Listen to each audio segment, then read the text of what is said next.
You unlock this door with the key of imagination. Beyond it is another dimension, a dimension of sound, a dimension of sight, a dimension of mind. You're moving into a land of both shadow and substance, of things and ideas. You just crossed over into the Twilight Zone.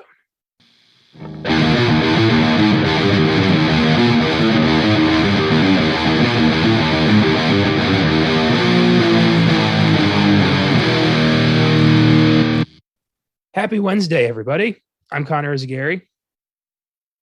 Caleb Boucher.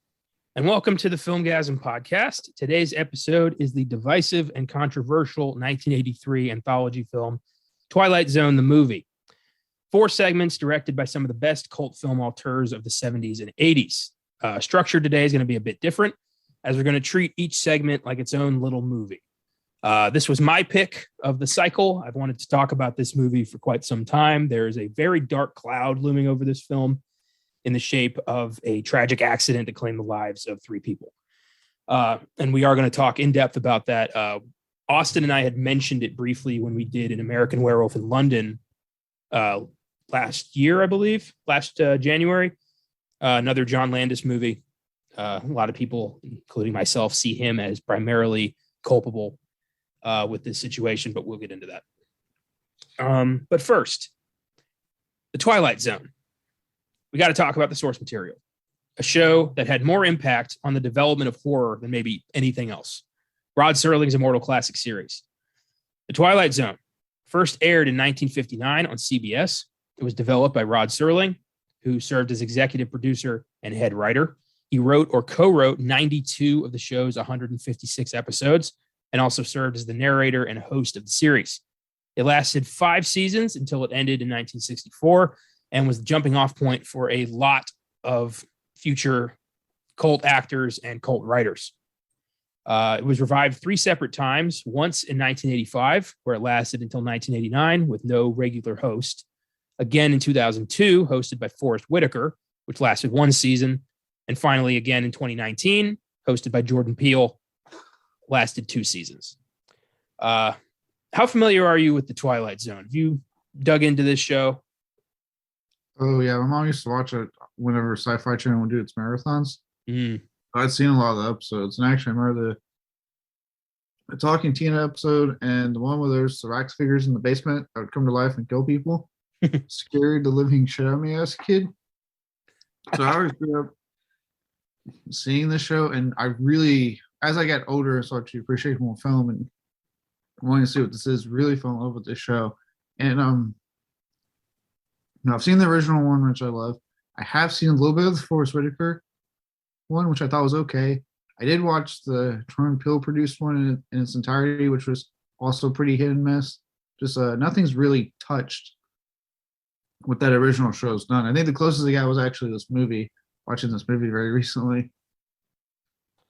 Yeah. The Dark Cloud. The movie probably got the closest because, yeah, this show to me is just so it hasn't been topped in any of the incarnations they've done for it. I think it's because it was so original at the time. Rod Serling's, the voice and the cigarette and just his presence brought something to this. It just made it feel like this. You were like literally looking through the door of another dimension. Like it's just you bought it.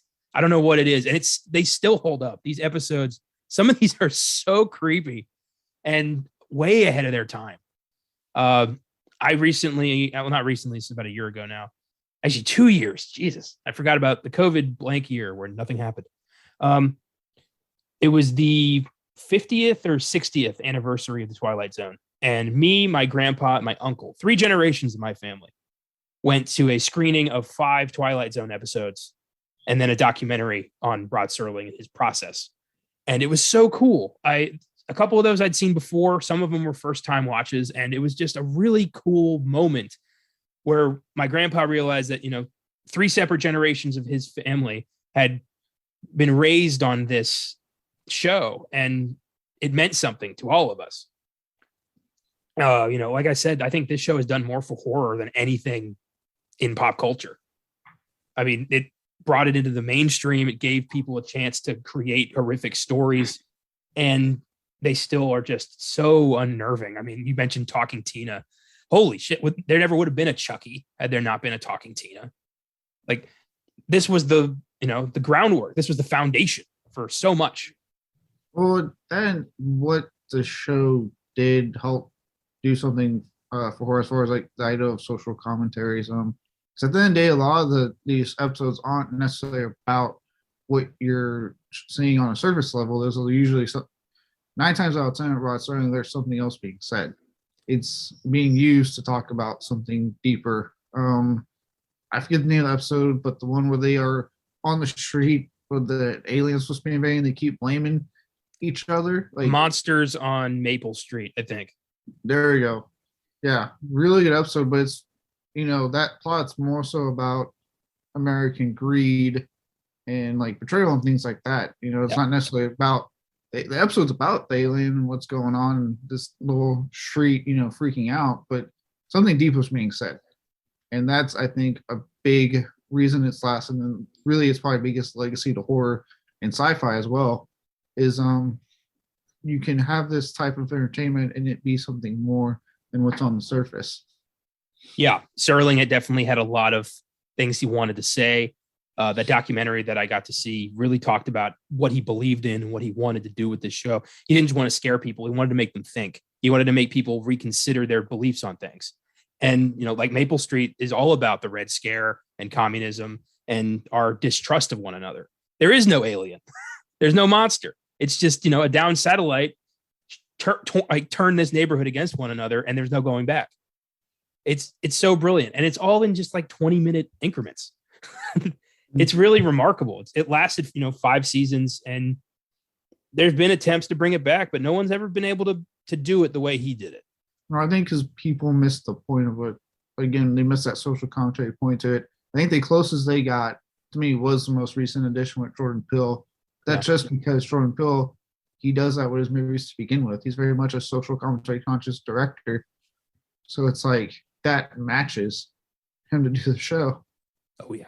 But again, even then, to me, it's so very hit and miss. I think the first season they did for the third attempt, or third try, Nightmare at 20,000 feet, and it's honestly my least favorite one out of the 3, because I've seen the original episode with the movie. We'll go into detail on the one in the movie, and that one is probably my least favorite. I remember watching that documentary and finding out that episode, Nightmare at 20,000 feet, the budget got slashed to hell, and they had so little to work with. And they were able to use like the interior of a plane, like they were able to build that, and they got a gremlin suit, just like a goofy, fuzzy suit with a weird face, and they created pure nightmare fuel that still is unnerving to watch. So I figured like we could just kind of rap about some of our favorite episodes for a bit, kind of just celebrate the Twilight Zone before we get into the stigma. I'd like to start with this one. I don't know the title of this episode, but I saw this a long time ago. My dad had a disc that had 5 episodes on it, and I remember most of those episodes. It was a guy who had just robbed a bank, and the cops found him and gunned him down. And he woke up in the afterlife with this angel who tells him like, hey, the world, you're dead, and now you get to do whatever you want. So enjoy. And he's like, all right, cool. So he starts, he goes to the Heaven's Casino and he wins every time. He scores with every girl he wants. Every robbery goes successful, and he hates it. He hates the complete lack of conflict. He wins everything. There's no point. And he tells the guy like, look, this is not what I want. This life is meaningless now. Like, heaven sucks. Take me to the other place. And the guy's like, don't you get it, kid? You're in the other place. Like, you lived a shit life. You were a bank robber. You're in hell, buddy. Get used to it. And I thought that was so cool. The misdirect and the buildup, and just his like the angel being revealed to be a demon, and his cackling of like, ha, I got you. As a kid, that was like, eerie. I would say outside of the 2 I mentioned earlier that were like longtime favorites of mine because they freaked me out so much. Another one that always kind of stuck with me, and it's because I'm a reader. It's a guy that just, I forget the again. I'm going to forget the name of episodes because it's been there's been so long. But yeah, it's the one with the guy who just wants to read and he hates dealing with people. He finally, like at the end of the episode, gets his wish, and everyone's gone. He has the whole library to himself, and he breaks his fucking glasses and can't read. There was time now. Oh god, that episode, I'm not kidding, was a partially my mom's. It was part of her. It influenced her decision to get LASIK surgery because my mom's always had horrific vision, and she's always kind of, worried about that. Like, if her glasses break and she doesn't have contacts, like that's it. She can't see. And it's one of those things, it's such a human fear and it's such a reasonable fear of just, losing your glasses, and you're fucked if you can't get new ones. That's just who you are. So yeah, that got into a lot of people's heads. Yeah. That was good. I liked this one I saw at the screening. It was very simple. It's an alien ship lands in a farmhouse and terrorizes this woman. And the woman fights back against these tiny aliens in this little ship. And they're terrified. They're like, there's a giant. What do we do? And the aliens make it to the roof and they signal their home planet. And you realize that the aliens are actually astronauts from Earth who have landed on this planet full of giants. It was like, oh shit. God, he was a genius. Oh yeah. A good one I remember was when this really rich dude is passing, or I think he died, but he gets all his relatives to come to the mansion, but he makes them wear a mask before they enter. And the big reveal is so you have to keep it on the whole time, and at the end when someone takes it off, their face looks exactly like the mask. I think I remember that. That sounds familiar. Ooh, yeah, that's creepy. Yeah. That's a good one. I always tend to do, for obvious reasons, I tend to gravitate towards those like really creepy episodes. Oh yeah. Like remember Eye of the Beholder when the woman's getting facial reconstructive surgery and they take off the bandages and she's beautiful, but to this world she's ugly and everyone looks like pig people. Yeah. Yeah. My all-time favorite was so simple but so brilliant. It was this ship crash landed on an asteroid, and the two astronauts are like, what do we do? We can't contact Earth. There's no food. We got to do something. We got to start looking for water. And they start getting, testy. And one of the guys snaps and kills the other guy. And he keeps walking. And as he starts walking, he realizes what's really going on when he gets to a sign that says like, welcome to Utah. Like, they didn't crash land on an asteroid. They crash landed in the desert, and they've been on Earth the whole time. And this guy's going to prison for murder. Oh, every time I get talking about this, I want to throw it on and just watch the Twilight Zone. All right. I need to pick up that really convenient set they came out with recently where it's like all the seasons in one thing. Yeah. I love that it's still so relevant that it keeps getting remastered and redeveloped into Blu-ray and 4K. Like, these are never going away. This is one of the definitive television shows that defines American culture. It's going to be in our minds forever. Beautiful. Any other episodes you wanted to spotlight before we get into the meat of today? Not that I can remember on the spot. I'm sure, of course, I'll have that one. I'm like, oh yeah, that episode. But on the spot right now, no, not that I can remember. Okay. Cool. Yeah, that was fun. I love this show. So Twilight Zone, the movie, has an IMDb score of 6.5, Rotten Tomatoes score of 58%. Despite the dark cloud, the film was a moderate success, grossing $42 million on a $10 million budget. However, it's since become pretty taboo in Hollywood, and no real attempt to make another one or even give this film a decent re-release has ever come to fruition. It's pretty much tainted.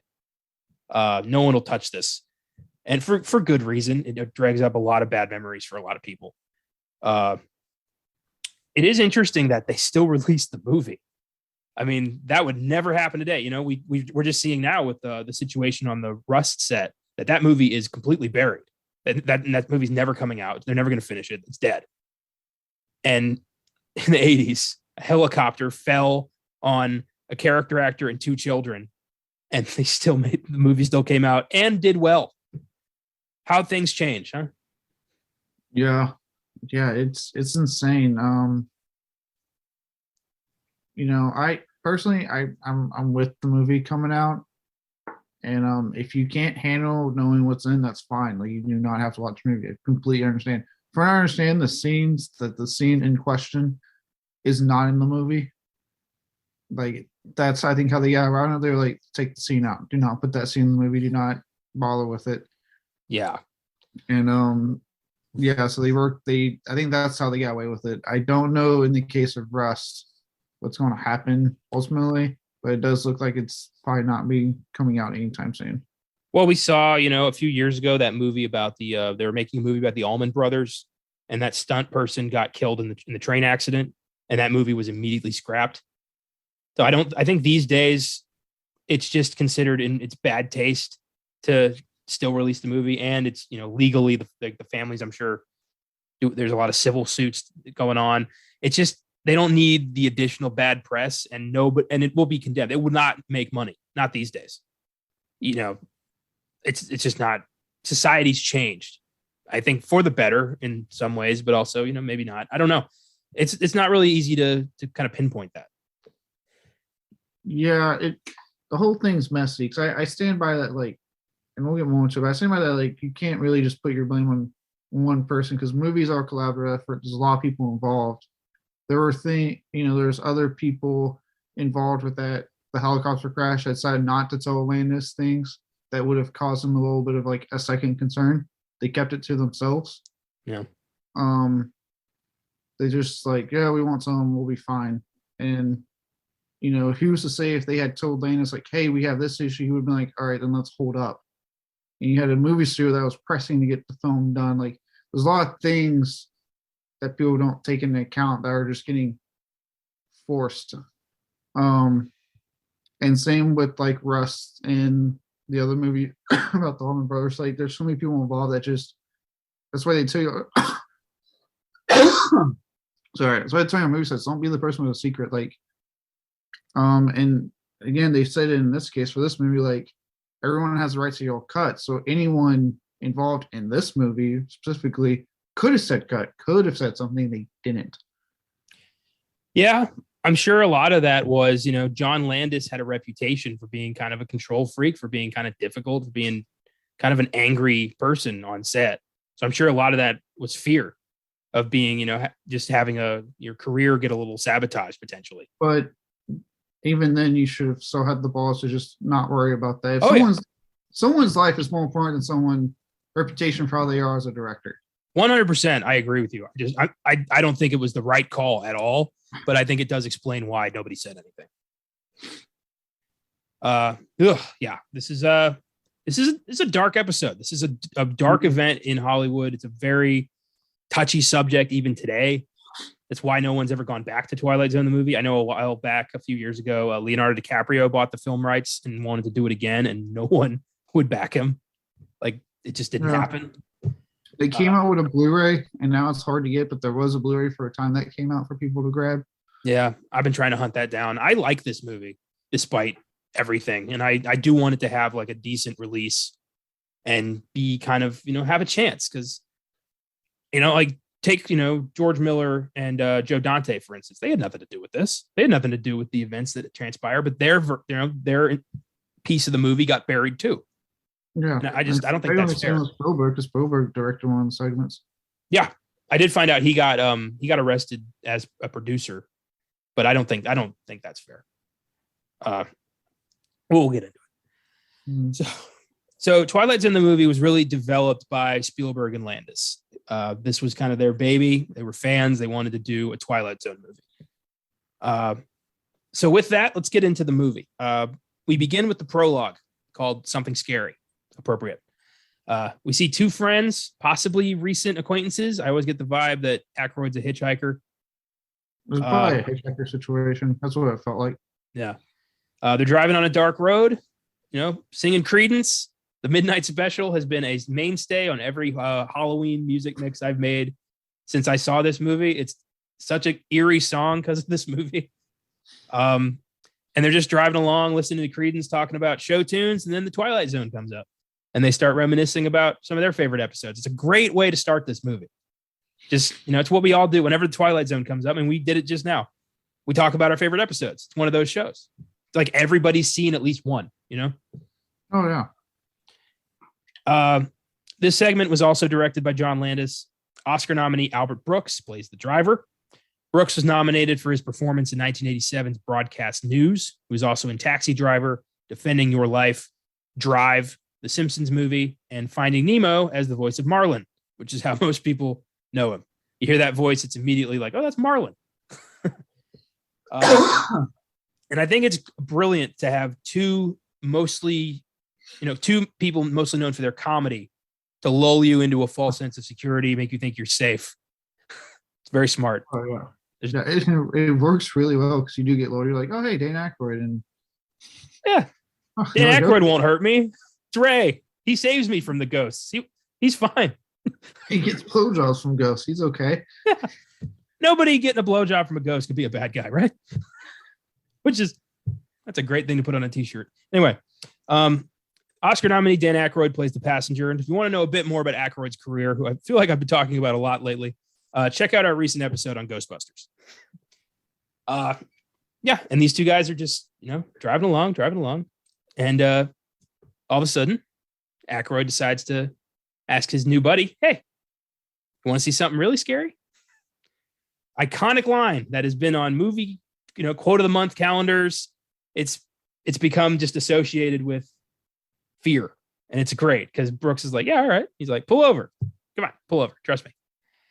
And it is pants shittingly terrifying. What happens? You don't expect it the first time you see this. You don't know what's going to happen. You do not expect Aykroyd to turn into like a leopard demon and eat Albert Brooks. I remember watching like this, and when we talk about the first minute opening, it's like you can tell, like, and I was telling Josh about this actually when I was talking about the movie, because this is my first time seeing the movie the whole way through. I've only seen bits and pieces of this movie. Really? That's interesting. Yeah. And I'm like, it's like they did such a good job of still making it a Twilight Zone movie, but taking advantage of being a movie in the title, right? Like they can get away with more than what they can on TV, especially when Twilight Zone's coming out with the Hays Code era. So yeah. It's they do it right off the bat, like at the very top with this scene right here, because it's like, oh, you're going in thinking, oh, Twilight Zone movie, this is gonna be fine. We can take our kids to go see it. Nothing bad will happen in this. And then that happens, and you're like, fuck, we still got an hour and 44 minutes of this movie. This thing is rated PG. This PG? This is PG. Did they even watch like that opening segments, like first 10 minutes? There's so many things in this movie that warrant an R rating, and it never got it. And this is a year before PG-13 showed up. I wonder if this is a movie that possibly influenced that. You mentioned the Hays Code. The Hays Code tended to go away in the early 60s, and that was more towards movie. TV has always been heavily monitored by the FCC.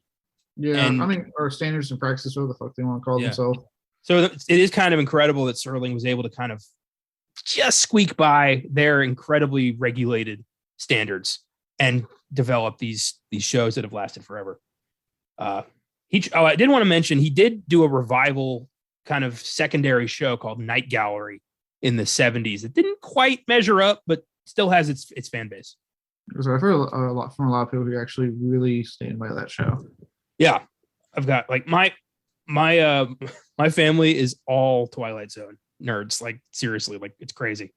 And I've been groomed over the past few years to like to continue the legacy of loving the Twilight Zone. And the Night Galleries come up. I haven't really checked out Night Gallery, but I will. So after the monster takes out Albert Brooks, I've seen this a dozen times. That scene still gets under my skin every time. I'm like, ugh. Yeah, I got on my line. I was like, that was not what I was expecting in my Twilight Zone movie. Oh, but it's Dan Aykroyd so cheery. He's like, you're gonna like this. Yeah, check this out. It's gonna be good. And then you just, it's so out of fucking nowhere. It's one of my favorite scares I've ever seen in a movie. It's great. And then we get the traditional, you've entered the, doorway to imagination narration. And it's cool. It's done by Burgess Meredith, who was the guy who lost his glasses in that episode. Oh, I didn't know that. Yeah, he's been in a couple Twilight Zones. This was a big, he was in a few of those. And it was really cool that he did that uncredited. Yeah, so cool. That is cool. Good for him. Yeah. So that takes us to the first segment called Timeout, which was directed by John Landis, who also directed Trading Places, Coming to America, The Blues Brothers, Animal House, and An American Werewolf in London. And outside the 80s, not really much else. This movie kind of, this and the impending trial really tainted his reputation.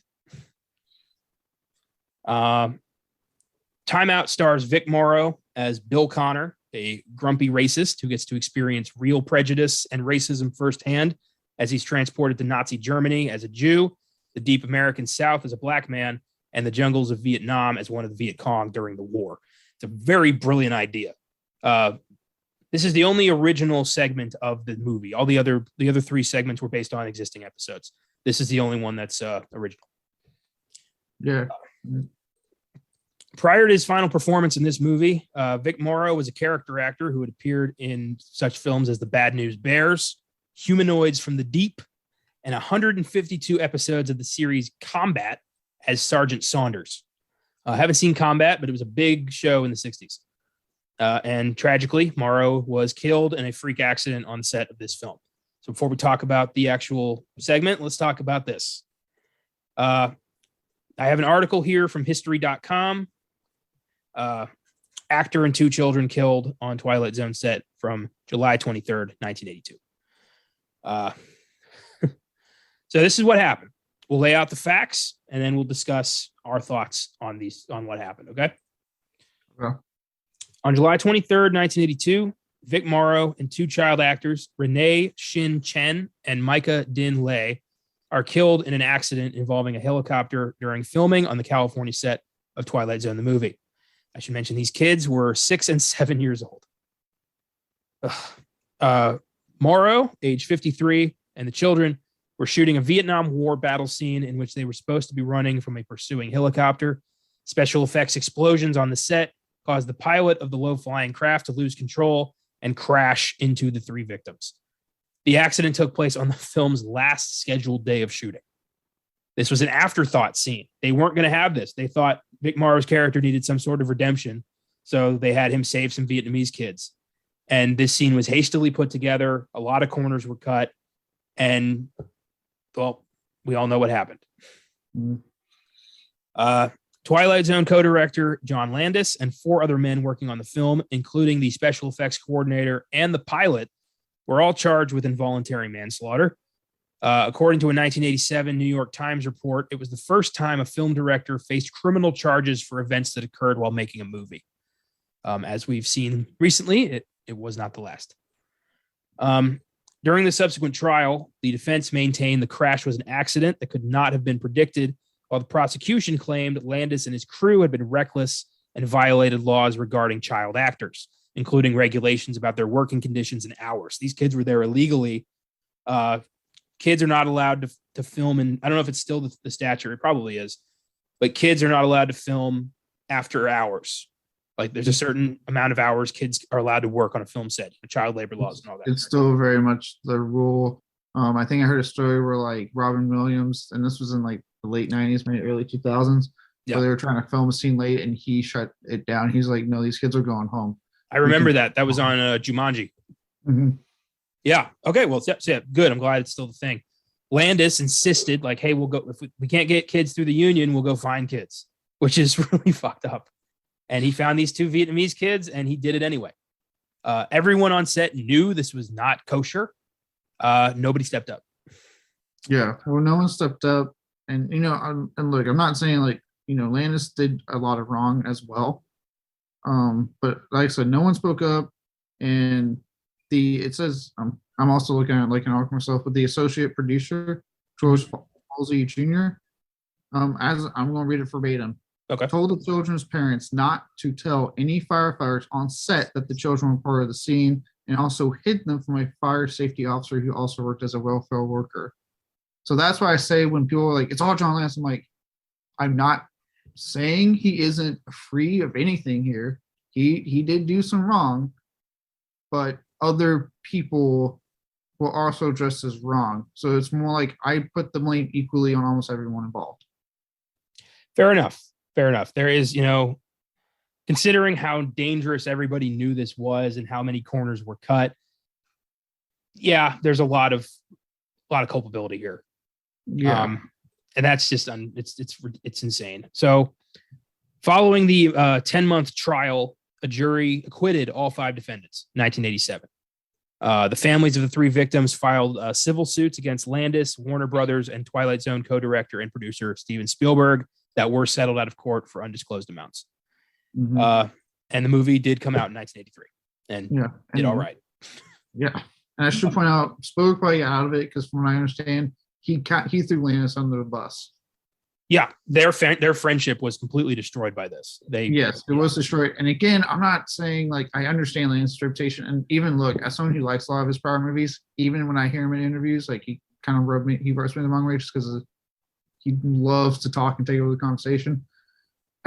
But when I was talking to Joshua, I'm like, I don't know if I could ever be like that. Like they were friends, and I feel like I don't know. Like the more I hear about certain Spielberg stories, the more I'm like, did he really do this as a thing to do what was right, or just to throw a friend under the bus and get the fuck away from it? So that his, you know what I mean? Like, was it more selfish? And I'd go back to a lot, like, I get it with the, like, I go back to the Poltergeist thing, like, I get it. Toby Hooper ultimately didn't care. He just wanted to make movies, and that's awesome. But it's still that Spielberg could do this very day, just fucking put those rumors to goddamn rest. And it'd be done, and people stop arguing, because I'm not going to argue with them coming out of the fucking person who worked on the movie's mouth. I'd argue that at this point, and actually well into the 80s, Steven Spielberg was less of a man and more of a legend. You know what I mean? Like he had a mythology surrounding him that he's been cultivating his entire career. And the Poltergeist thing and Twilight Zone, the movie, it's all part of this. Yeah. And I just know there's very few other directors that have that kind of, like, they're so ingrained in pop culture, they're barely human beings at this point. Right. Yeah. I think like Quentin Tarantino is another guy who comes to mind in the same vein. Yeah. But Spielberg stands alone. I mean, his name alone is synonymous with the blockbuster. It's weird. Yeah. And look, I'm not trying to like diss on Spielberg. He has so many movies of his that I love. So this is not me trying to like just shit on Spielberg, but it's like moments like that where I'm like, like just to cut your friend off like that so you look good. Even though if you were a producer on this movie, Spielberg, and you were helping direct it, guess what? You had just as much right to yell fucking cut, especially in the 80s when you were established and you were Steven Spielberg and you had that power. But no, and I'm not saying this is the right thing to do, but this is what I would imagine is Spielberg's thought process. E.T. is in theaters right now. Poltergeist, which has my name on it, is in theaters right now, or will be in a few months. I'm prepping Indiana Jones 2. I cannot have 3 deaths associated with my name. So distance. Yeah. So like, I'm just like, that's just this is my personal, like, just 2 cents on it and how I feel like Spielberg I feel like he threw him on the bus, and instead of like, and no one wants to talk about, like, he definitely could have played a part in stopping this from happening. Yeah. Another thing I also like to go back to, and why I don't just blame Landis, is his buddy Mick Garris. I listened to his podcast. Just like Poltergeist, he did, he was there. He continues to actually talk to Landis, and he made the same comment. He goes, a lot of corners were cut, not just by Landis. Like, he's very blunt. He's like, he got going to the things probably wasn't supposed to, but a lot of other people did too. He goes, there's a lot of people involved in that movie that did things that led to that moment. The special effects supervisor, the guy doing the explosions, should have been paying attention that helicopter was too fucking low to be setting off explosions, and yet he did it anyway. True. I agree. But I also think of a great quote from A Bug's Life by Hopper, where he says, quote, "First rule of leadership, everything is your fault." And Landis was the leader on this segment of the film. He ultimately was the guy who could have said, this looks too dangerous. We're not doing this. And he didn't. In fact, he was pretty goddamn adamant about doing this now and doing this his way. So I just think that, yeah, there's blame to go around, but a lot of it, I think most of it lies with him. I think it's better to spread equally, because then at that point you have to start asking, how does this apply to other films, and blaming someone more directly in other films. Whereas films collaborative, like, yeah, there's probably going to be a go-to guy, but again, there's reasons, there's checks and balances on set, and so many different safety precautions to be taken. So I mean, and look, I get where people are coming from with Linus. Again, his reputation precedes him, and I know, like, a lot of people, like you mentioned earlier, like how he looks during the trial and stuff. I always say that sometimes people have a awkward way of showing their nervousness or anxiousness. It's like when someone makes a bad joke, it's actually them masking their nervousness, and that could have been what he was doing. Because, you know, he's facing some heinous charges and he doesn't know how to fucking handle it.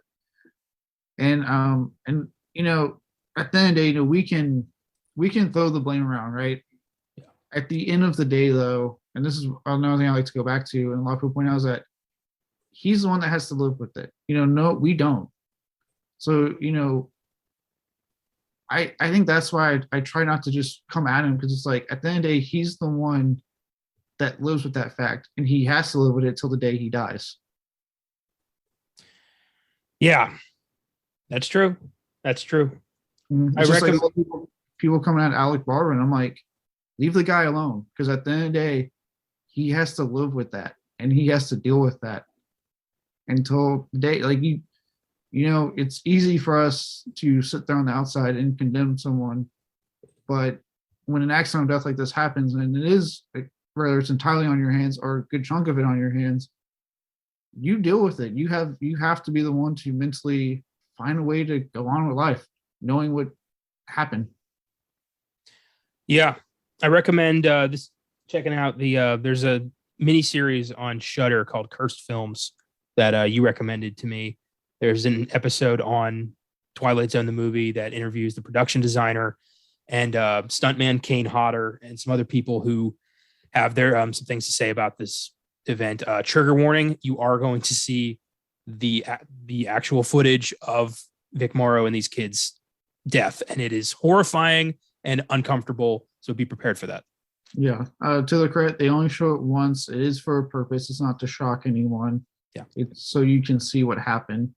But yeah, I remember when I watched that, I didn't know that they were going to put that in there, and I had like a visible like moment.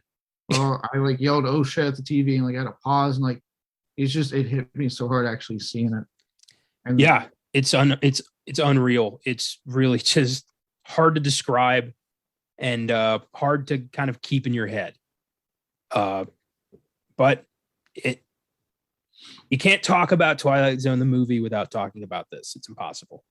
So I'm glad we were able to kind of just give our 2 cents and lay out the facts. And yeah, there it is.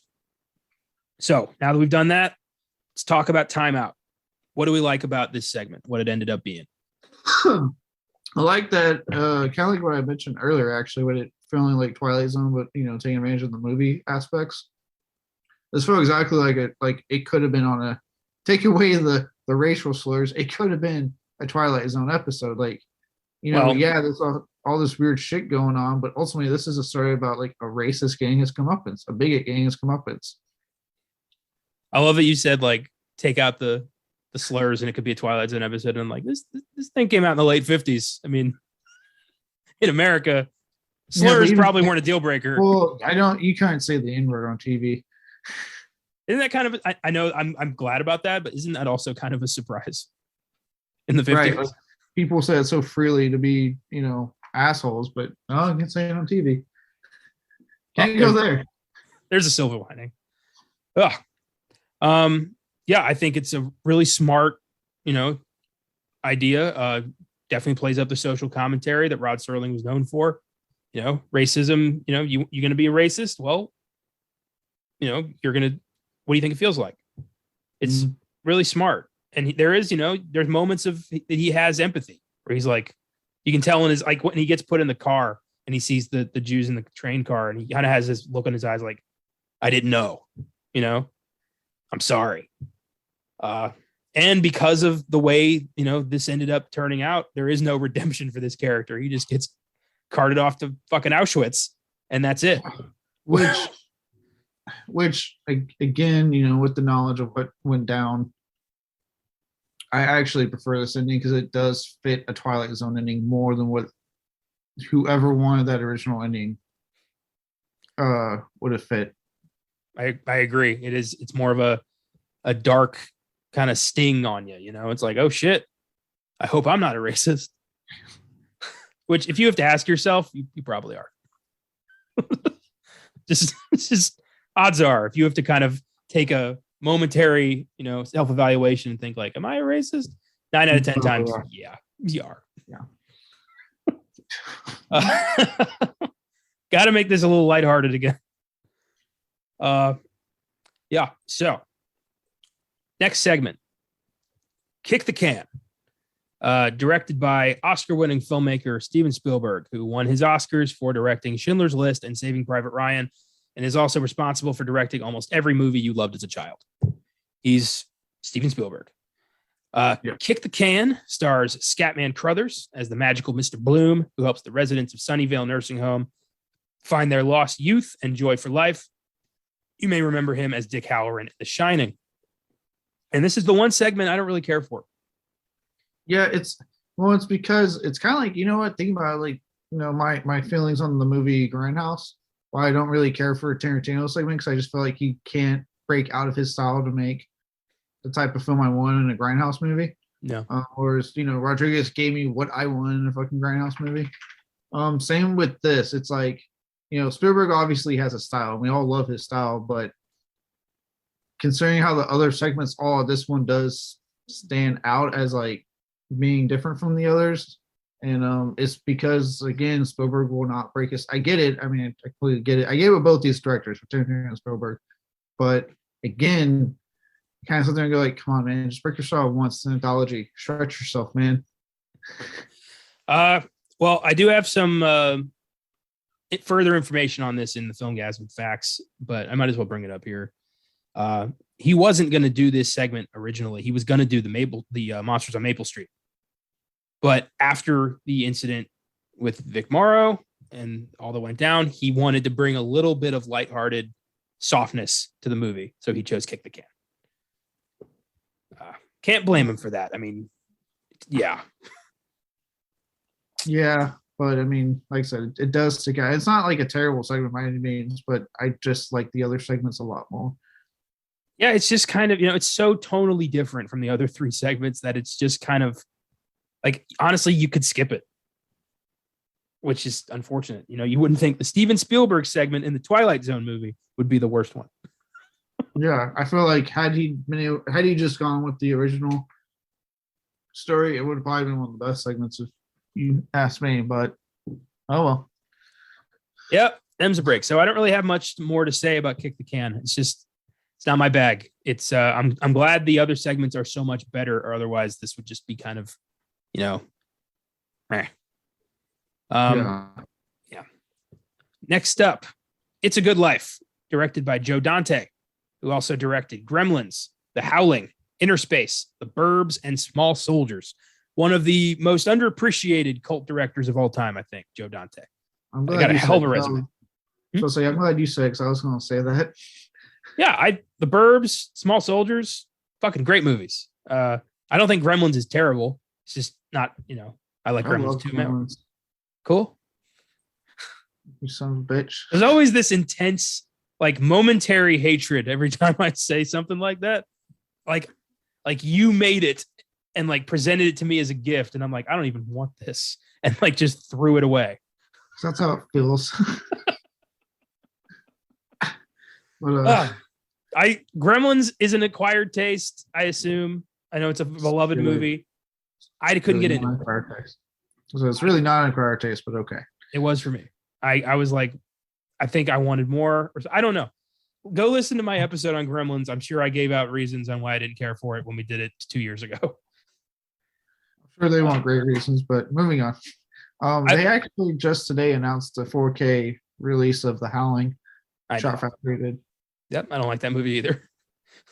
Well, that's because you just don't know good movies, apparently. Well, apparently, according to you, I have to watch them twice or else I don't get it. Yeah. Well, I'm one of you people is going to bring The Howling to the show next year. I just fucking know it's going to happen. So I'll wait. Really shouldn't make that mistake, and now you have to deal with me. I liked Texas Chainsaw 2 more on the second viewing. I didn't know that was going to fuck me for the rest of this podcast run, but here we are. Oh, yeah, it's going to fuck you. Oh, Joe Dante. So, It's a Good Life stars Oscar nominee Kathleen Quinlan as Helen Foley, who ends up trapped in a crazy house with a psychic child. She was nominated for her performance in 1995's Apollo 13, was also in The Doors, Breakdown, A Civil Action, and The Hills Have Eyes remake. So, there you go. Do you know that? Actually, no, I didn't. Who was she in The Hills Have Eyes remake? Probably the grandma. Exactly. Supposed to say there was not a large cast. So, well, here, let's find out.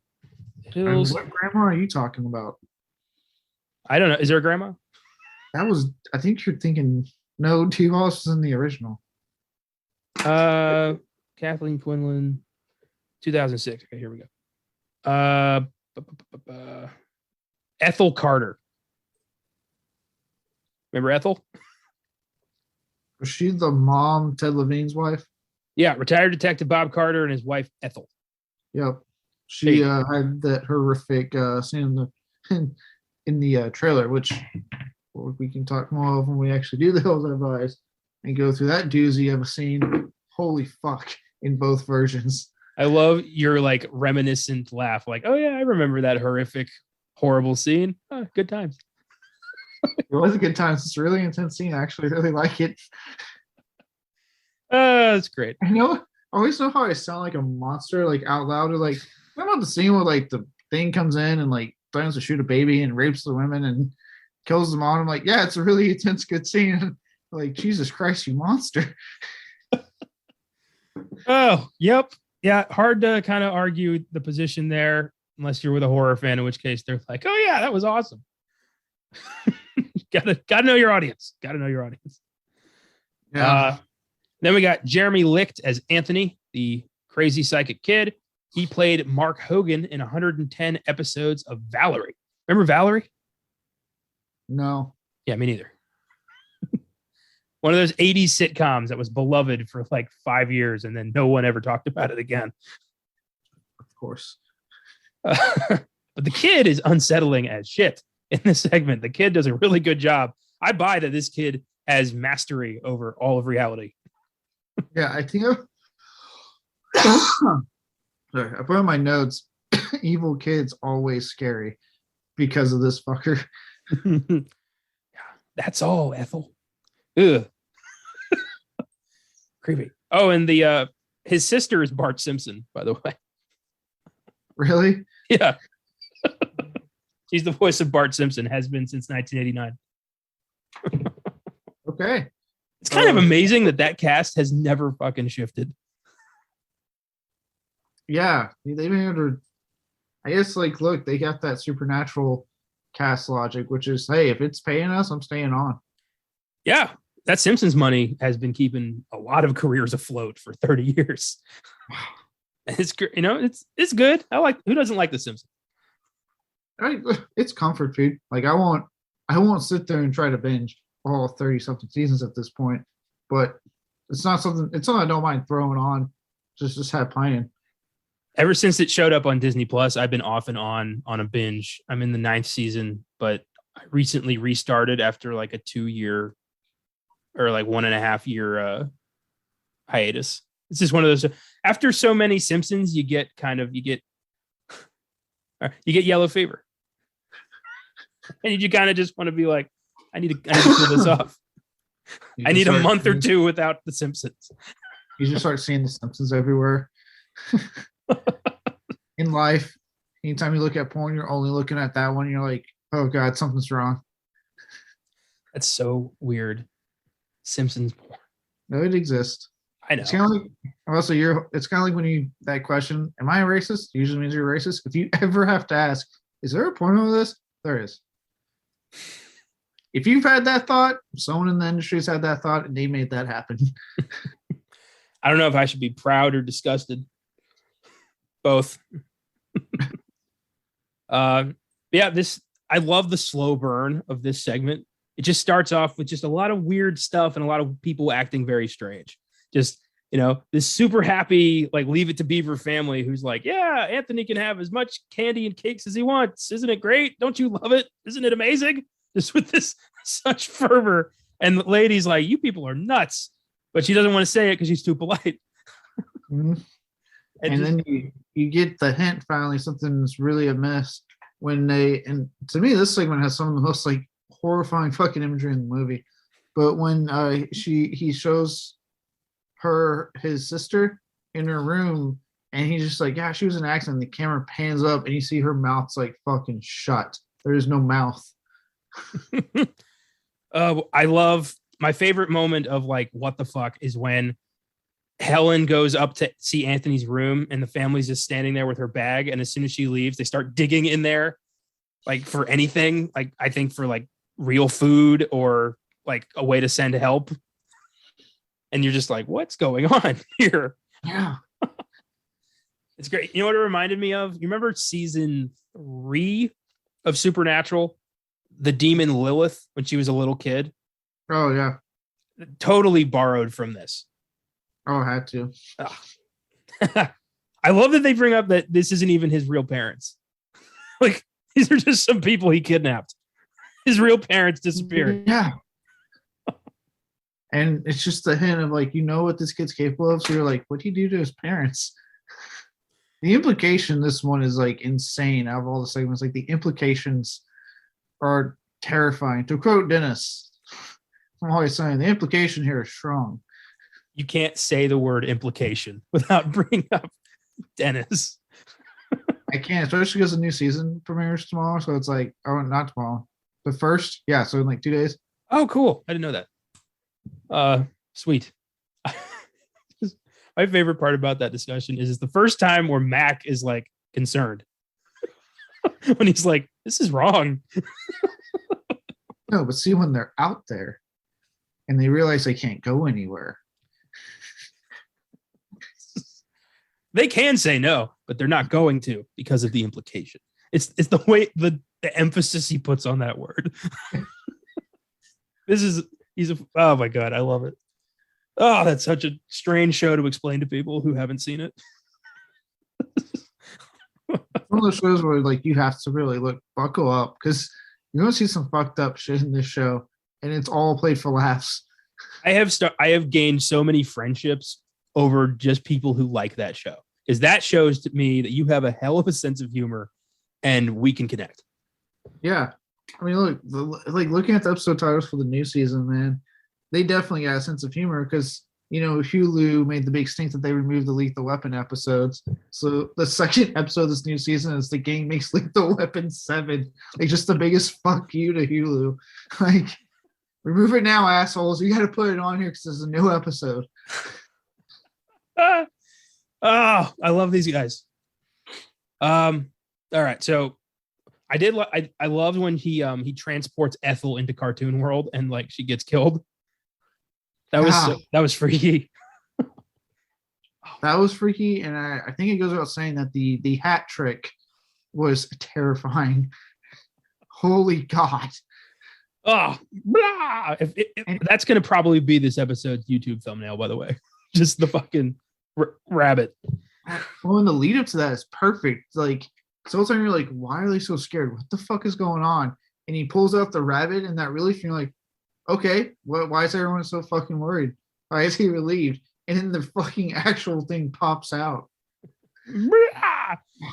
I love the uncle's like, hat trick? Oh, all right. Like, where's the hat? And he's like, right on the TV. And there was no hat on the TV. And you're just like, oh, okay. This is getting hard. This is getting weird. Yeah. Fantastic. Good stuff. Perfect for Joe Dante. That rabbit is pure Dante. Yeah, everything about the segment to me is just pure Dante. Like he's always, we're talking when you talk underrated. What I like about his filmography and a lot of what he's done, he knows how to mix whimsy with fright very well. That's true. He does it continuously because he has a funny bone. He knows how to be like really funny and then just fucking terrify you out of nowhere. And that's fully on display in his segment. Where the hell has he been? What has he been doing? He does a lot of, I think he doesn't really direct a whole lot now. But I know he did Burying the X a while back, and he does the circuits. He's always usually doing the circuits, the horror conventions and stuff. He's always on the documentaries and stuff. Like he's been in the In Search of Darkness series. He's been on both parts. I'm sure he'll be in part 3. So I mean, he still does stuff. I think he's slowed down the directing. Kind of got one foot in retirement at this point. Yeah, that's a shame. He's definitely a unique filmmaker. I know he's teased a possible Gremlins 3, but like so much stuff has been like stopping that from happening that I don't think it's. They've been talking about Gremlins 3 since '92. Like I don't know. It will probably happen at some point, but I don't think Joe Dante is going to be the guy to do it. No, I don't. I think now he just probably isn't that interested in doing it. Yeah. Finally, the pièce de résistance, Nightmare at 20,000 Feet by Oscar nominee George Miller, director of the Mad Max franchise, among a few other films, but that's his coup de grace. And holy fuck, does he end this thing on a high note? For me, it's the best segment. I don't know about you, but this is the best. To me, it's hard because it really is a tie with the segment we just talked about between this one and that segment as being my favorites. I will say this is my preferred, most favorite version of this tell. With William Shatner's on the original series being right behind it, and then as much as I like Jordan Peele, his take on it like way down there, I just did not get into that take. Yeah. For me though, like it's John Lithgow who makes this thing work so well. I believe his performance every second, just a nervous flyer sees a monster. It's so simple, but he does it so well. Yeah, to me, it's John Lithgow and the way George Miller utilizes the creature, which you can kind of see the hints of Mad Max in how he utilizes that creature. You can see it. But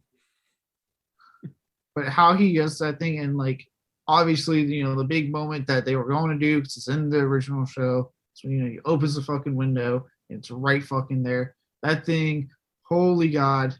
If you're not prepared, that's one of the best fucking jump scares, because holy fuck is that a terrifying moment. I think I first saw this movie when I was like 13 or 14, and I'd had my mom told me about the Dan Aykroyd thing. She didn't say shit about the gremlin. And when I first saw this, I fucking leapt. That scared me so bad. And it still it sends a shiver down my spine every time I see it. That thing is gnarly. Like that's a fucking monster. Yeah, enough can't be said for like the creature works in this entire movie.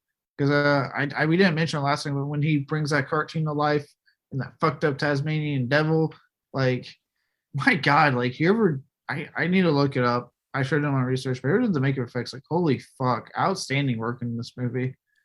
I do want to point out, I love that she just in the previous segment that she just fucking backs into the kid on his bicycle. Oh yeah, just unceremoniously, just like bong, and he's like, no biggie. She runs into the most powerful kid in existence, and he's like, well, it's implied that was part of the plan. That's how he was able to get her. That's true. I thought she was just careless, and he didn't seem to mind. That makes way more sense.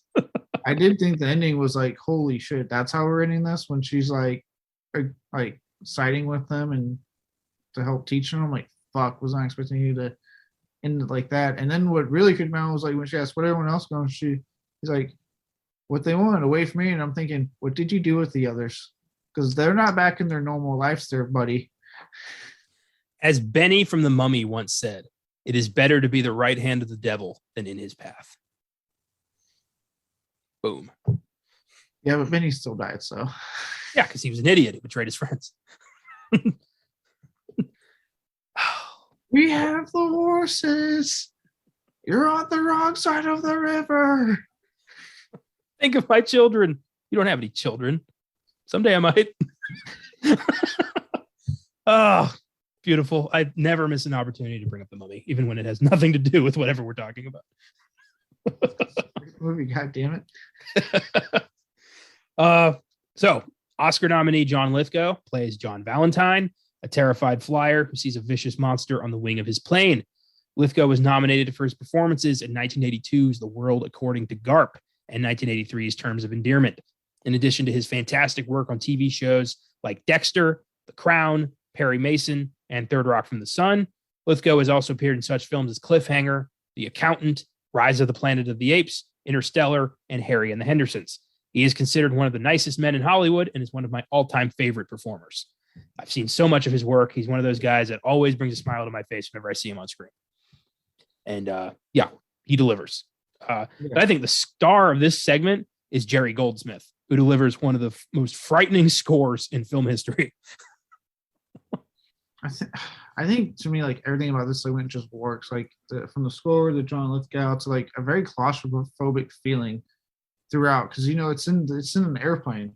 You can't fucking go anywhere when you're in a fucking airplane, and like they really hammer home on that feeling, like, and then the chaos too. Like, George Miller, the man knows how to film chaos, because there's like I remember the scene when like he's freaking out, and then that big dude that turns out to be the FA agent, he just grabs the girl out of nowhere and like takes her, and you're just like, so much shit's going on, you just kind of see it, pressure it, and then you move on. Like, Miller's just such a fucking master. Just like, we'll put all this shit on screen at once, and you're going to register all of it, but you're not going to question it. You're just going to keep moving on. Well, I love that, he shows you the gun on the ankle holster. He shows you the oxygen tank. He shows you the kid's Polaroid. And then all of that comes into play a little bit later in him trying to fucking break the window. And then when the gremlin just like comes up to him and like puts its hand on his face and does that like kind of finger motion. God, man. Yeah, it's like it knows, oh, no one's going to believe you, buddy. Yeah, like I could kill you right now, but it's so much more fun to just watch you suffer for the rest of your life telling this story no one's going to believe. Yeah. The fact that, like, I want to point out the fact that he survived that plane landing, like, holy God, like, he was out on the fucking, God knows how high that altitude was. I want to just throw a shout out to maybe the greatest, most talented pilot in movie history who landed that bird in a lightning storm with an engine out and a broken window. Well done, man. That's amazing. He got rewarded with some flight attendants in the hotel room later. Maybe, I don't know. I'm basing not that night. Everyone was fucking terrified. Look, I'm basing all this off the movie Flight, and apparently pilots are banging flight attendants. So, yeah, it's like, you go to, you travel that many places. You're a rock star. You got that uniform. You got that big vehicle. Yeah, that makes sense to me. Makes sense. Yeah, you want to get laid all the time, be a pilot. Good advice. We're just throwing out all sorts of good advice today. I do want to point out something really cool. You said you've never seen Third Rock from the Sun, right? Right. There's an episode where John Lithgow's boss, like the king of the universe, shows up in town, and it's William Shatner. And William Shatner says, I had a great flight, but there was something on the wing of my plane. It was so strange. And John Lithgow goes, the same thing happened to me. And they have this moment, and it was so cool. See, it is cool. When you do something like that, Marvel with the Eternals, I'm so mad that like fucking Jon Snow, Rob Stark, no fucking joke whatsoever. I'm like, God damn it. Two people who are constantly saying the name Cersei, and there's never anything. Nothing. All because Marvel for once wanted to make the most serious Marvel film they ever committed to. And I was like, God damn it, just make a quip. Make a quip right here.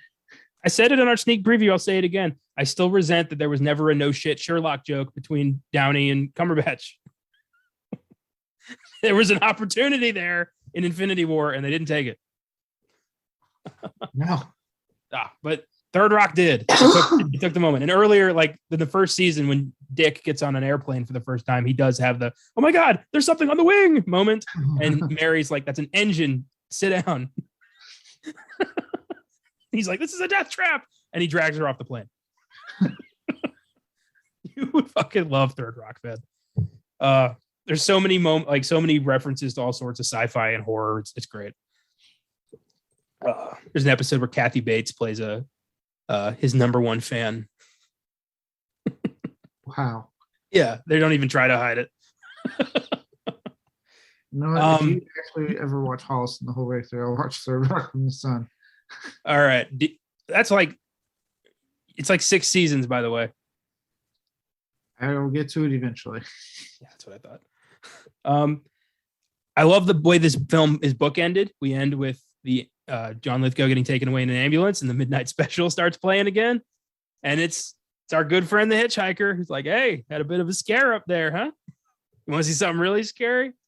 And the music kicks in, and that's it. It's like, it's perfect.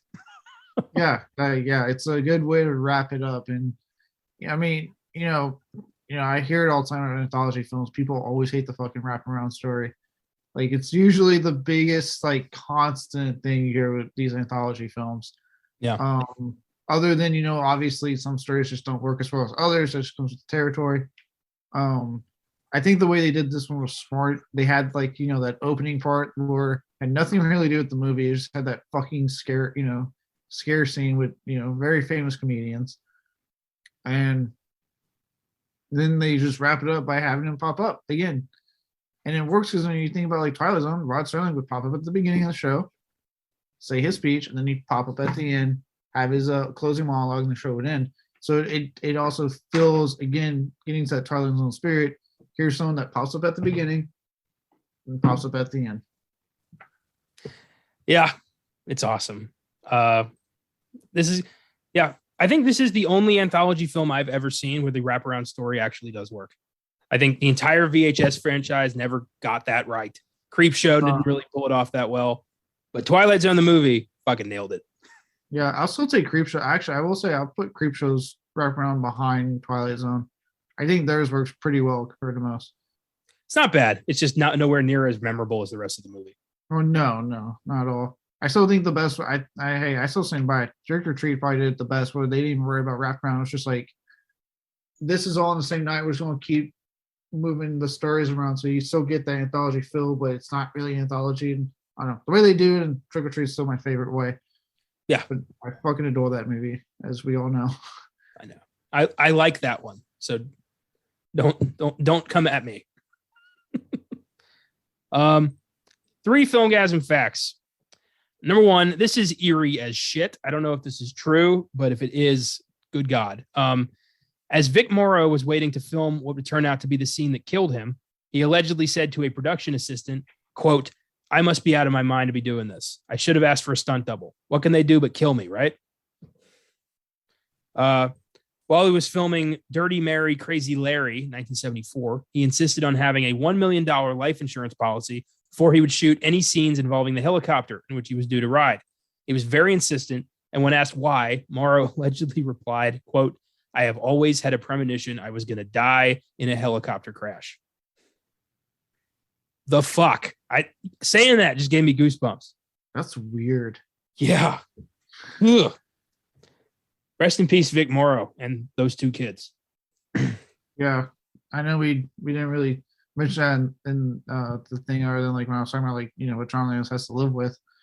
But yeah, R.I.P. to Vic Morrow, at the end of the day, no film is worth dying for. It's kind of like how I tell people, like, I got PS5, right? I love my PlayStation. I'm not going out there into the fucking Black Friday deals that happen on the streets trying to get my hands on one to turn around and get, like, shot or stabbed by someone that wants it more than I do. Because at the end of the day, as much as I love games, as much as I love movies, it's not worth dying for. There's very little in your life that's worth your life. And I love, like, in the Cursed Films bit, I love Lloyd Kaufman's bit of, like, we have 3 rules, like, no endangerment to property, no endangerment to people, and make a good movie. And that one's smaller because at the end of the day, we're just making movies and it's not worth our lives. Like every director in Hollywood should have that, like, tattooed to their fucking forehead. It's amazing how many more bigger, or I don't want to say bigger, but more well-known, if you will, directors don't live by that. But the guy that's had to essentially like fight to maintain the indie spirit of Troma for 40 plus years, and people have their feelings about him and their views on Troma films, and yet for him, it's all about safety. I have to point that out. It's like very interesting that, like, for him, he's, because Kaufman is a generally good guy. It is about safety. Yeah, he wants to make a good movie, but he wants people to be safe. Actually, I love when they did that segment that they were clearly doing while he was filming, I think, a Shakespeare Shitstorm, or one of his upcoming films, because he's like in full like drag for his part in the movie while he's talking about it. Yeah, he's a ridiculous man, but his heart's in the right place, and I respect what he does. I never knew shit about Troma until Josh introduced it to me with The Toxic Avenger, and now I'm sure there's going to be more movies. Oh yeah, we'll have a fun time. I've seen my fair share. There's still more I need to see, that I want to see. Number 2, I already talked about this. The monsters are due on Maple Street, Spielberg's original plan, but he wanted to do something lighter after the fatalities and with fewer special effects, so as not to incur any more potential trouble. So kick the can. Well, I don't care for the segment. I get why he did it, and yeah. I mean, like I said, I'll take that over like kind of how he threw on a bus to save his own face. But yeah, I mean, I get his reasonings. I understand. I would have preferred to just go ahead because I felt like he could have done Monsters on Maple Street without that much special effects, or that much the original segment's just people on the street freaking out. Like, I don't see what you needed a lot of special effects to make that work, Spielberg. But I get the reason. It is still, to me, compared to the other 3 segments, it is the weakest. It definitely it feels slightly out of place compared to the other 3 segments still. True. And this just made me laugh. Number 3, at a promotional event for his autobiography, John Lithgow was asked by a fan about the fate of his character in the last segment. He replied that, in response to the driver's question of, "You want to see something really scary?" he would simply have said no. And Dan Aykroyd's ambulance driver would have just shrugged and taken him to the hospital. I kind of would have liked to see that. Where he's just like, "No, that's okay." And he's like, "All right." Just yeah, like that's the whole thing with that demon. It needs you to say yes. And if you say no, he just goes, "All right." Like, no hard feelings or anything, like not even mad at you. Like, all right, I tried. Okay, I asked a question. I did my part. You said no. Respect. Take you to the hospital, buddy. Yeah. Well, also, not a great question to ask someone who just has been through, an almost plane crash. I think he's been scared enough for the rest of his life. I give Twilight Zone the movie an 8. It's a little hard to watch knowing 3 people died during the making of it, but I do think the film deserves a life of its own beyond that. Like I said, George Miller and Joe Dante had nothing to do with it, and their segments are worth watching. So at the end of the day, the work is the work, and you've got to separate the actions of the men responsible for the work from the work. Yeah, I agree. I would also give this film an 8. It really does evoke the spirit of the series, while obviously being allowed to go a little bit further because of time and it being maybe all that good stuff. And I think each director, even Spielberg's, he may be my least favorite segment, but he still brings something special to the movie. They all bring something to it. And I'm not going to sit there and also, I don't want to be a hypocrite. So like, I'm with you. Like if you can get past the tragedy of what happened, and it's definitely hard because, of the 3 victims, 2 of them were children. That's always something hard. But like you said, the work should be able to live on, and you as a consumer should just have that option to be like, I don't want to watch it because of what happened. That's perfectly fine. But for those of us that do, you should have the option to be able to watch it. Yeah. I am glad that at least you can stream it. I know it's on Prime. You can rent it. Sucks that it's hard to get the physical copy, but at least it is there. And like I said, if you can get past that, it is a really good movie.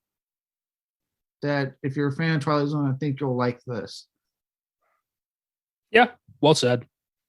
Thanks for listening, everybody. We hope you like the show. If you like what we do, you can follow us on Facebook, Instagram, Twitter. We're at Filmgazm Productions. You can email us at filmgazm@gmail.com for suggestions, feedback. Always, you can send us a message on socials. If you want to support the show through Anchor, you can always click on support this podcast on your preferred podcast provider. We appreciate any donations, but as always, not necessary. We hope you enjoyed this one. This has been a long time coming on this podcast, so I'm glad we were finally able to tackle this movie. Next week is our last 80s movie for at least 2 weeks, we promise. This one comes from the elusive Book of Filmgazm, our endless list of random potential episodes. And it's a dark fantasy classic I've been meaning to watch for years. A 16-year-old girl's little brother is kidnapped by a goblin king, and she has 13 hours to solve his elaborate maze and save him. David Bowie and Jennifer Connelly star in Jim Henson's 1986 cult classic, Labyrinth. Never seen it before, but I'm excited to finally watch it. How about you? Labyrinth? Nope. I actually haven't seen it. It's been on my radar. I've heard I know a lot of people fucking adore this movie. So I'm going to watch it. Even if like Josh is like, hey, I want to do the episode, we live together anyway, so it's not like it's hard. I'll still watch it because it's definitely been on my radar to watch nonetheless. So yeah, I'm looking forward to seeing it. Yeah, I'm excited to talk about Jim Henson on this podcast, the man who made the Muppets. So it's going to be a bit of a lighthearted, like at least more so than this one, episode next week. Thank you to the book. Don't miss Home Alone on Oscar Sunday or The Power of the Dog on Monday's sneak preview. Until then, don't endanger your coworkers and never put the value of a movie above the value of human life. What you can always do, though, is keep watching movies.